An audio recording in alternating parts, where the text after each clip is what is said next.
el Ayuntamiento ha firmado un convenio de colaboración con la Consellería de Infraestructuras, Territorio y Medio Ambiente de la Generalitat Valenciana para atender las necesidades de las personas que lamentablemente han perdido su vivienda mediante la realización de viviendas de titularidad pública y contratos de arrendamiento social.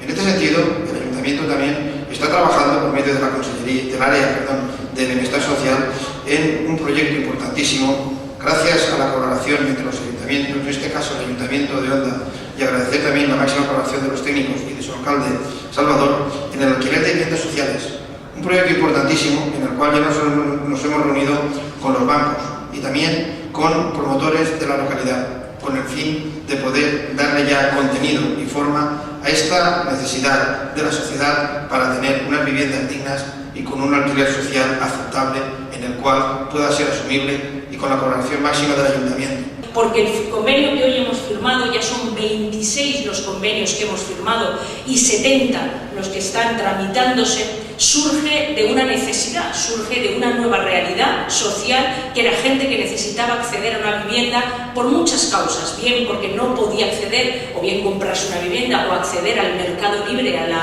alquiler porque no ganaba suficiente, o bien que estaba perdiendo su vivienda como consecuencia de una ejecución hipotecaria.